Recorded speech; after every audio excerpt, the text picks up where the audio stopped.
time again. Now, I actually don't do these videos every single month because it takes me quite a long time to actually get a little favourite. It takes me a while. I think this is probably the first favourites video I've done this year, so whoop to the 2016 first favourites video. And yeah, I'm just going to get straight into it because, as you can imagine, I've accumulated quite a lot of favourites over the last, I don't know, 5 months, however long it's been. So starting off with skincare, you've probably seen some of these products in previous favourites videos, but meh, we're going to mention them anyway because they are really, really good. The first one being the Clarins Lotus Face Treatment Oil. I finally repurchased this. It was in my 2015 favourites video, which went up January time, I think. This one from Clarins is actually for oily to combination skin, and I just find that it really kind of evens out my skin tone, helps with problem areas, and I do sometimes get like dry areas kind of around my chin and stuff, and it just really, really helps with that. And the scent of it is just unreal. It feels like you're having like a spa treatment every single time you put it on. I have tried other oils and they just don't really compare, so yeah, I'm so glad I repurchased that and I have been loving using it. Next up, I have another product that was also in my 2015 favourites, and that is the Origins Ginseng Refreshing Eye Cream. Now this is a really interesting eye cream because it has like an iridescent sort of shade to it, which really helps with hiding bags, especially in the morning. I use it nighttime and daytime. It's quite expensive, I think it's like £20, and I think that's quite a lot for an eye cream, but it did last me the entire year last year, the whole year. You only need a really tiny amount, and I just found that when it ran out in like November, and the whole of November and December I was just so depressed because my eye bags just looked awful, and it just made me realise how helpful that product actually is and how it actually does really work. Next up, another product that was in my 2015 favourites. It is the Cleanse and Polish Hot Cloth Cleanser, and it's by Liz Earle. It's just a cult classic, isn't it, really? I use it every single day. I don't know, I went to other hot cloth cleansers and they just weren't that good. Like, this one's really good. It's really creamy, but it feels like it's properly cleaning your face. It doesn't leave a horrible kind of like residue. The scent is really nice. It's not too strong. I just have the original one. I still haven't got round to getting myself some of the other fun kind of scents. I know that she does those. Yeah, it's just a really good product, and when I don't use it, I really notice the difference.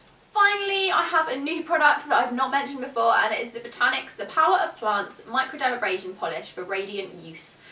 Apparently it says that it banishes dull skin. Now, I was using the Skin Doctor's microdermabrasion crystals for pretty much the whole of last year, and I went to repurchase them and I found they were like £50. And I was like, I just don't feel comfortable spending that amount of money on something that's essentially just an exfoliator. So I went around Boots and I literally found as many exfoliators as I possibly can and tested them on my hand to see if they had the same kind of consistency. And this was the only one that had a very similar consistency to the Skin Doctor's microdermabrasion crystals. And it's a fraction of the price. I think it's the best part of £10. The Botanics from Boots range isn't the cheapest, but it's really, really good. It definitely gets right into the pores. It gives you a really refreshing, clean kind of wash when you use it. It makes your skin feel squeaky clean, and I would only use it maybe once or twice a week at the absolute maximum. Don't use it anymore because it's pretty intense, but a fantastic product, and one that I will probably use instead of the Skin Doctor's because the Skin Doctor's one is so expensive. So moving on to hair care products, I have loads because, as you know, I cut all my hair off and I completely changed my sort of hair routine. And the first one is the Smoothly Does It Tame and Shine Spray. I have mentioned this one before, I know, but it just really works. Like, I don't know. I mean, I don't know what I do without it. And I use it when my hair's long, when my hair's short. I use it when I'm styling. I use it when I just get up in the morning and I just need to defrizz. I use it as a heat protectant because it does have a heat defense in it. It just really kind of like glosses your hair and makes it feel like you can really run your fingers through it and it's like silk. The next product I have is by John Frieda, and it is the Luxurious Volume Visibly Full Touchably Soft Blow Dry Lotion Root Booster. So what I basically do is wash my hair, I put my hair oil through the kind of length of my hair, and then I spray a bit of this on the kind of crown area, generally where you need your hair to have a bit of kind of zhuzh, whatever you want to call it. And then I basically go through with my roll brush and just sort of blow dry through the actual root area. I don't really bother too much about the ends. And then I brush it through, rough dry it, and my hair generally feels like it's got a lot more volume.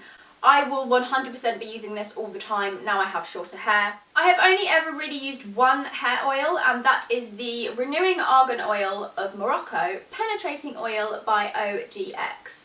This stuff is amazing. I don't know if it's just, I've just used it so much that I'm kind of used to it, or if it is actually really that great, but I do find that it's not too greasy and oily. My hair feels nice and clean and fresh after I've kind of blow dried it.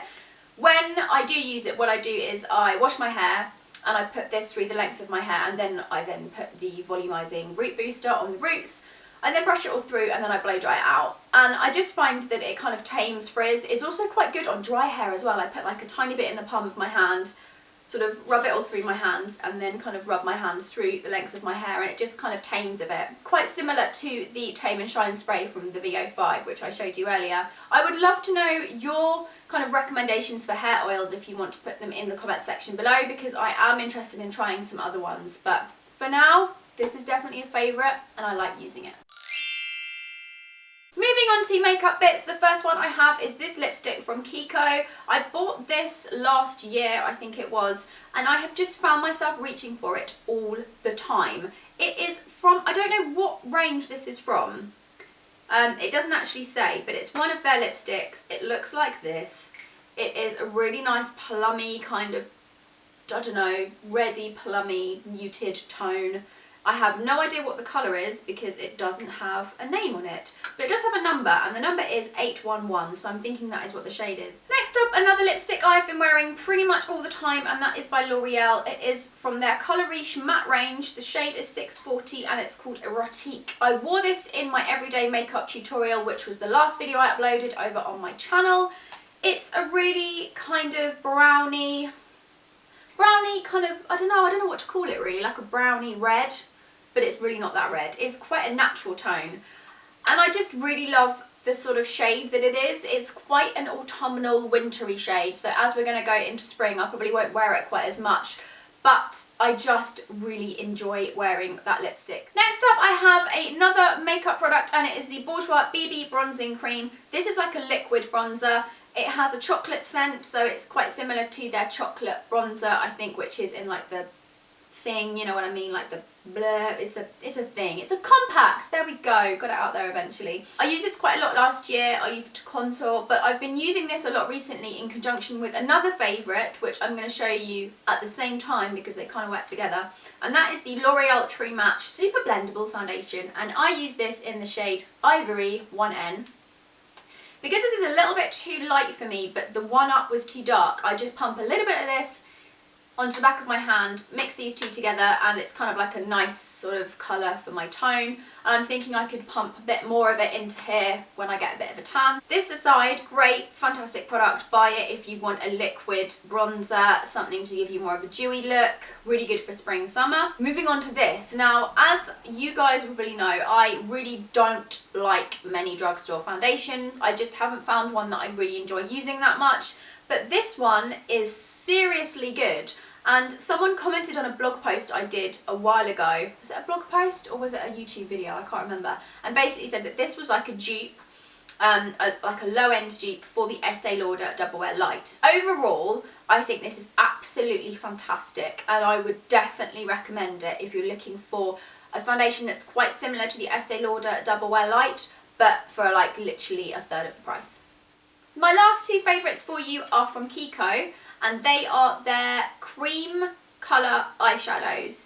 These are really, these are really interesting because when you apply them and when you put your finger in the pots, they feel like they're going to be cream, and then when you actually start applying them, they sort of turn into powder. It's really difficult for me to explain, but they're really, really good, and considering they're so unbelievably cheap, I'm probably going to get every single one in the range, other than maybe like the bright blues, because I just won't ever wear that. The shades that I have are number 5, which is sort of like a very light bronzy colour, and number 1, which is like a gold champagne-y sort of tone. In fact, this gold champagne-y one would actually work quite well as a highlighter. I did think this when I swatched it in KIKO in Brighton, because it's a gorgeous shade, and when I look at it on the back of my hand, I'm thinking that bad boy is going to look really good on the cheekbones. Right then guys, my foot is going numb because I'm sitting in a really awkward angle, so I'm going to wrap this video up. I hope you guys enjoy the rest of your day. Let me know some of your favourites from February because I would love to know. And yeah, have a lovely rest of your day, and I will see you guys in my next video. See you later.